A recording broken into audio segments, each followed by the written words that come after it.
A wanted fugitive, hiding in plain sight, approached a royal guard with calculated intent. As tourists watched, unaware of the danger, he suddenly reached into his coat and pulled out a gun. In that split second, everything changed. What happened next left the entire crowd in stunned silence. But before we continue, let us know in the comments where you're watching from. The afternoon shadows stretched long across the courtyard of Buckingham Palace as guard James Mitchell maintained his post with unwavering precision. His scarlet uniform caught the waning sunlight, each brass button and medal telling its own story of service and sacrifice. 20 years of military service, including 3 combat tours, had honed his instincts to razor sharpness. Instincts that were now quietly screaming of danger. Among the usual crowd of tourists and onlookers, one figure stood out to Mitchell's trained eye. The man moved with calculated casualness, his gait too measured, his observations too precise. While others gazed at the palace's grandeur, this one studied sightlines and patrol patterns with the cold efficiency of someone who had done this before.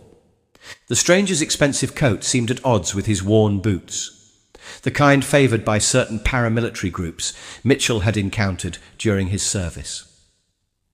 His clean-shaven face and carefully styled hair spoke of someone trying too hard to blend in. But Mitchell had seen that same disguised hatred in far more dangerous places than this tourist-filled courtyard.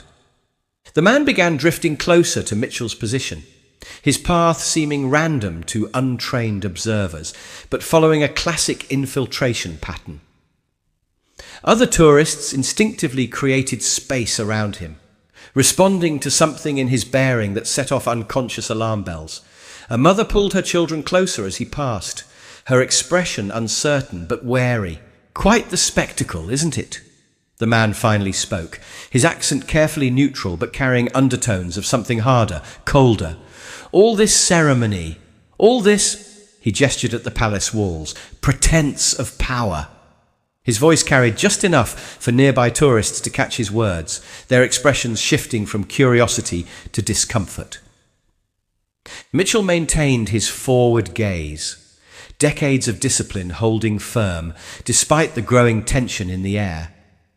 The man's presence radiated a familiar type of danger, not the chaos of common criminals, but the calculated malice of someone with an ideology to prove. "You stand here," the man continued, moving to Mitchell's left flank, "guarding the symbols of an empire built on lies." His voice dropped lower, meant now for Mitchell alone. "But we know the truth, don't we?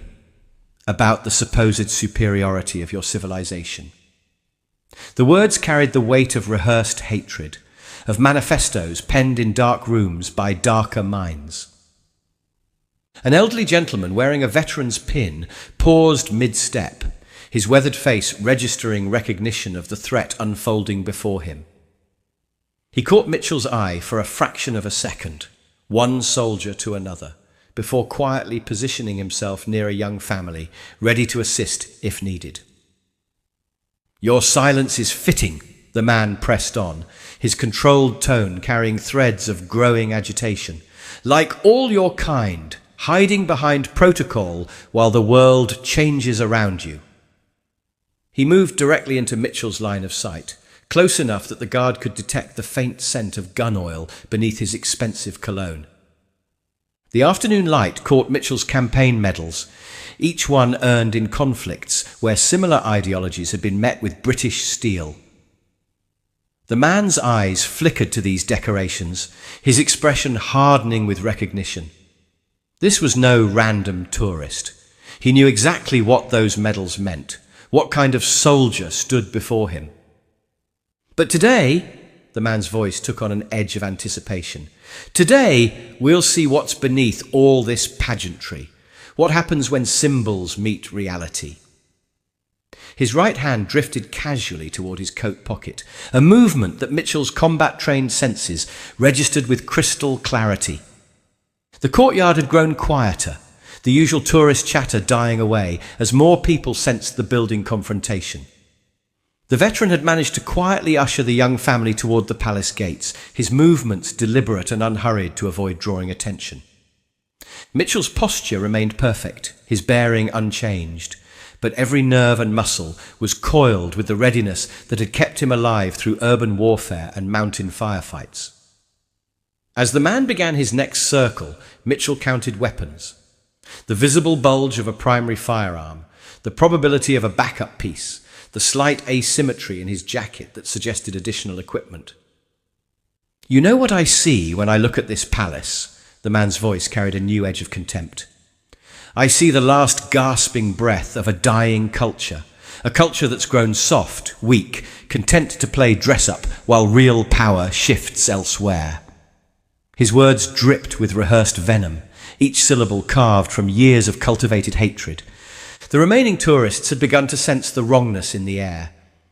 Their excited chatter died down to worried whispers, cameras lowering as instinct warned them they were witnessing something beyond the usual tourist spectacle. A group of schoolchildren were quietly shepherded away by their alert teacher, her face tight with concern. "All these medals," the man sneered, moving close enough that his breath fogged the polished brass on Mitchell's uniform. "Earned fighting for what? Democracy? Freedom?" He spat the words like curses. "Pretty words to mask the decay. But we see the truth. We see how your multicultural paradise is crumbling, how your tolerance has become a weapon against you."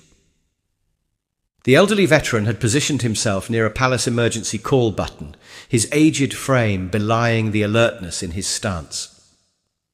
He'd seen this type before in newsreels from the 1940s, in the manifestos of modern extremists.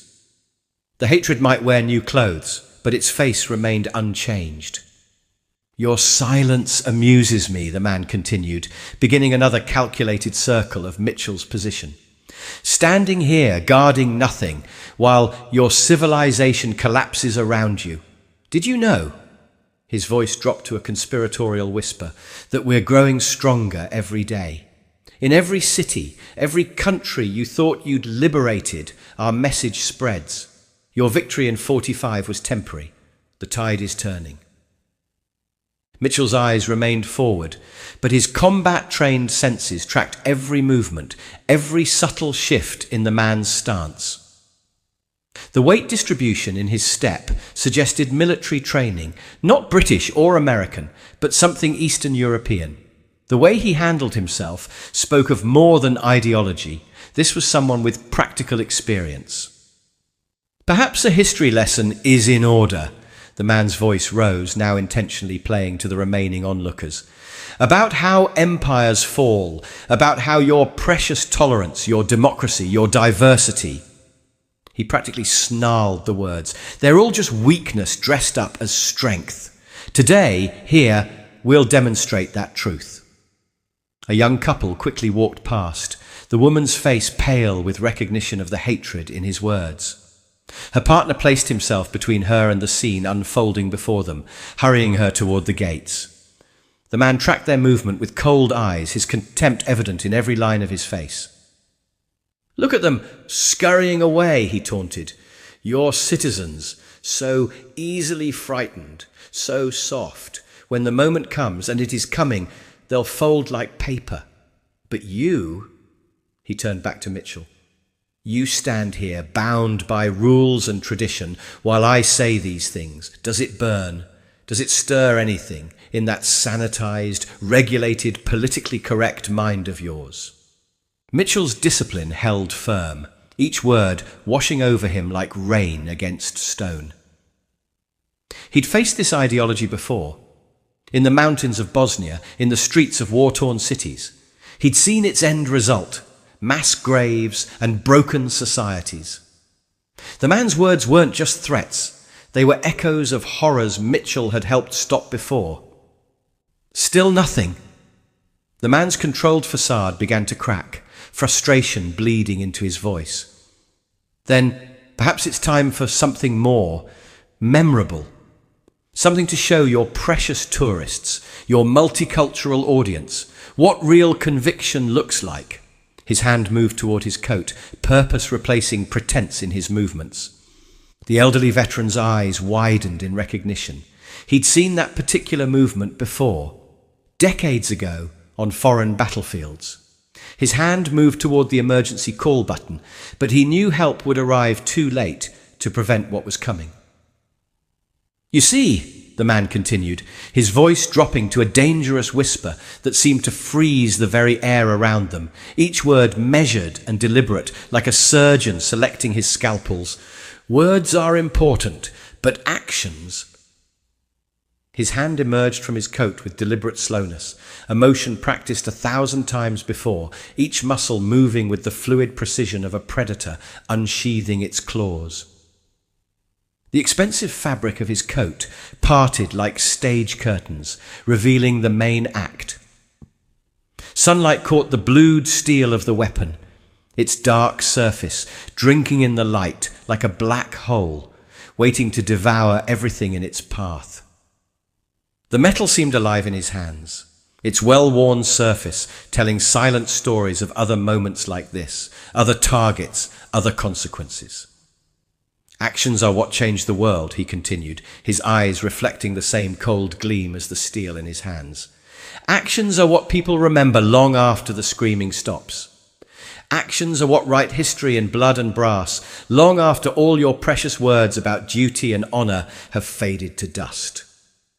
The few remaining tourists froze in a tableau of horror, their holiday photographs forgotten in the face of real danger. A woman stifled a scream, her manicured nails digging crescents into her companion's arm deep enough to leave marks. Near them, a child too young to understand the danger, but old enough to sense it, buried his face in his mother's skirt.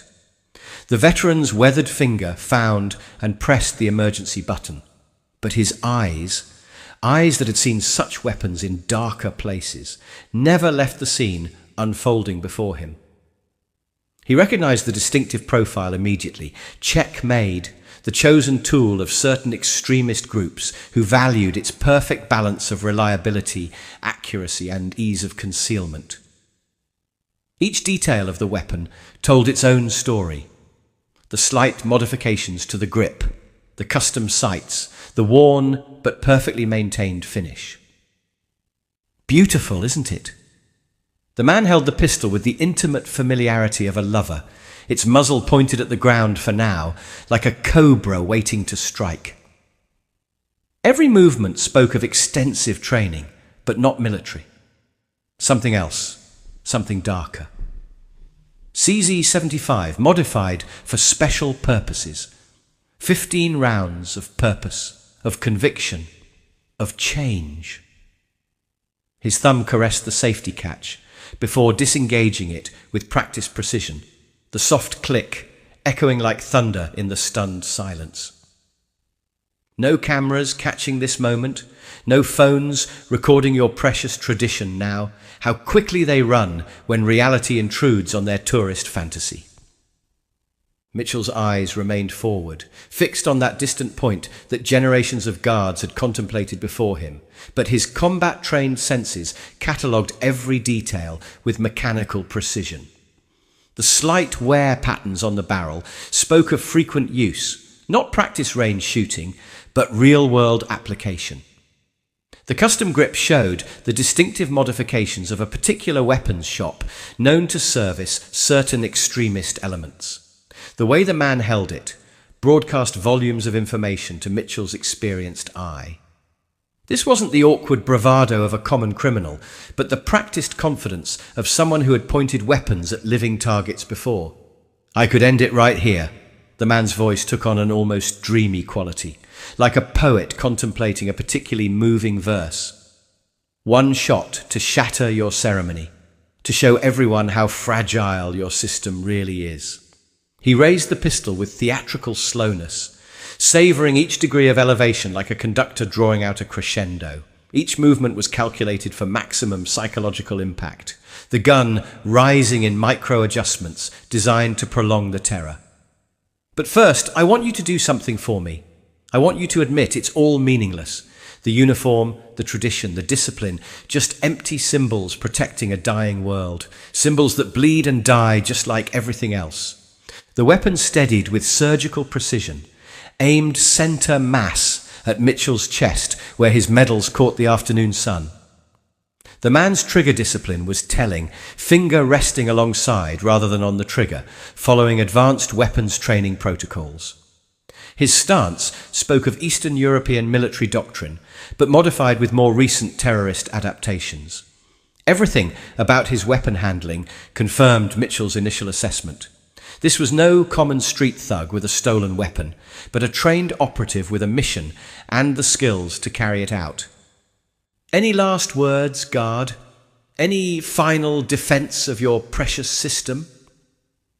The man's voice carried genuine curiosity now, as if this was some kind of twisted social experiment rather than an attempted assassination. His eyes searched Mitchell's face for any crack in the disciplined facade, any hint of fear he could savour. Or will you die as you lived, a slave to protocol, another mindless servant of a dead empire? The afternoon sun traced lines of fire along the pistol's barrel, throwing silver reflections across the ancient courtyard stones like dancing spirits. Time seemed to crystallize, each second stretching into infinity as the man's finger began its journey toward the trigger. In that frozen moment, Mitchell's combat-honed senses registered everything with preternatural clarity. The exact angle of the weapon's muzzle, the man's weight distribution betraying his next intended movement. The minute tells in his stance that telegraphed his intentions like signals in broad daylight. Years of training computed trajectories, angles, and response options with computer-like efficiency. Nothing?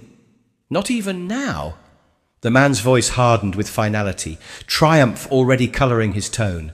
His finger tightened fractionally, muscles tensing for the final squeeze. Then, let this be a lesson to all who still cling to the old world. Let them see how their traditions fall before real... His words cut off in a sharp intake of breath as Mitchell moved. Not the ceremonial movements tourists came to photograph, but the fluid precision of a combat veteran who had spent decades perfecting his craft. The transition from ceremonial guard to combat operator happened in less than a heartbeat. A shift that spoke of years spent mastering the delicate balance between pageantry and lethality. Before the man's finger could complete its journey to the trigger, before his brain could even register the guard's motion, Mitchell's hand shot out with snake-like speed. In one fluid motion, Mitchell's white-gloved hand clamped around the pistol. His grip, honed through thousands of hours of training in rain-soaked ranges and dust-choked combat zones, found the exact pressure points needed. The movement drew from techniques refined in close-quarter combat training with the SAS, perfected during counter-terrorism operations that would never make the history books. The weapon seemed to simply vanish from the man's grasp, transferred to Mitchell's control with such smooth precision that several onlookers would later swear they hadn't even seen the movement, just a blur of white glove and suddenly empty hands. Mitchell's fingers moved with the practiced efficiency of a surgeon, each motion deliberate and purposeful. The magazine release depressed under exactly the right pressure. Not the fumbling of a range instructor, but the decisive action of someone who had performed this sequence under enemy fire. The magazine dropped free, caught in his left hand before it could hit the ground, the weight telling him instantly that it was indeed fully loaded. The brass tips of the rounds gleamed in the afternoon sun, each one a potential tragedy averted. His thumb found the slide release with mechanical precision, the movement flowing like water. The chambered round ejected in a graceful arc, the 9mm round spinning through the air before pinging against the courtyard stones with a sound like a small bell tolling. His hands continued their ballet of disarmament, each motion a testament to countless hours spent mastering these very sequences. Check chamber, clear. Safety, engaged. Mechanism, secured. The entire sequence took less time than most people need to process a sudden sound. The man stood frozen, his empty hand still shaped around a weapon that was no longer there, fingers grasping at empty air like a magician's audience after a particularly impressive vanishing act. His face underwent a remarkable transformation, from smug superiority to stunned disbelief, then to something approaching fear as the reality of his situation began to dawn. Mitchell completed the disarmament sequence in under 3 seconds, a speed that spoke of similar actions performed under far more dangerous conditions in places where failure meant death. CZ-75B pre-2010 production, Mitchell spoke for the first time, his voice carrying the quiet authority of absolute certainty. His eyes tracked over the weapon with professional assessment, noting details that only years of specialized training could recognize. Modified trigger assembly, custom grip panels from a Montenegro-based supplier, extended slide release, titanium guide rod, modifications favored by a particular group operating out of the Balkans. The serial number's been professionally altered, but the wear pattern on the barrel suggests approximately 2,000 rounds fired, mostly subsonic ammunition based on the carbon fouling pattern. His gloved fingers traced specific points on the weapon as he continued his analysis, each observation a testament to years of intelligence briefings and combat experience.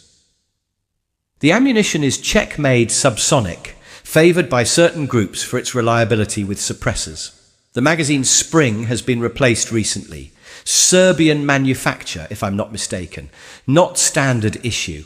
The firing pin shows distinctive marks from a particular gunsmith known to service specific extremist cells. His voice remained professionally detached, as if discussing the weather rather than dismantling a would-be assassin's weapon of choice. "Give it back!" the man snarled, his carefully constructed facade crumbling completely. He stretched out his hand, demanding, "Now!" Mitchell's response was as swift as it was decisive. Using the pistol's grip as a pivot point, he brought the weapon's rear sight down in a precise arc. The hardened steel met the bridge of the man's nose with surgical accuracy. Cartilage cracked with a sound like stepping on autumn leaves. Blood erupted from the man's nose, staining his expensive coat. He staggered backward, hands clutching his face, all pretense of sophistication gone. You broke my nose!" His voice was thick with pain and rage. "No," Mitchell corrected calmly. "I used appropriate force to neutralize a direct threat to the crown. The broken nose is incidental." His bearing remained parade ground perfect, even as he maintained full control of the situation, though I should note that attempting to assassinate a royal guard while carrying a modified weapon with illegal ammunition tends to have painful consequences. The man's eyes darted around wildly, searching for escape routes. Blood dripped between his fingers, each drop marking the pavement like a countdown. "You'll regret this," he spat, blood spraying with his words. "We have people everywhere. This isn't over." Mitchell's response carried the weight of someone who had heard similar threats before. "Actually, it was over the moment you revealed your weapon. You see, while you were monologuing about the fall of civilization, you failed to notice several things." His eyes flicked briefly to the elderly veteran. "The silent alarm was triggered 90 seconds ago. Metropolitan Police units are already sealing off all exits, and your face has been clearly captured by no fewer than 6 security cameras." The man's complexion paled beneath the blood still flowing from his nose. The sound of approaching sirens began to cut through the afternoon air, growing closer with each passing second. His carefully laid plans were unraveling faster than the blood could drip from his chin. With a final hate-filled glare, he turned and ran, shoving past shocked onlookers in his desperation to escape. His expensive shoes skidded on the stones as he fled, leaving a trail of blood droplets that would make pursuit trivially easy for the approaching authorities. Mitchell remained at his post, his bearing returning to ceremonial precision, even as police vehicles screeched to a halt at the palace gates. Armed response units deployed with practiced efficiency, their movements reflecting the countless drills conducted for exactly this type of situation. The elderly veteran approached the responding officers, his military bearing evident as he gave a precise report of events.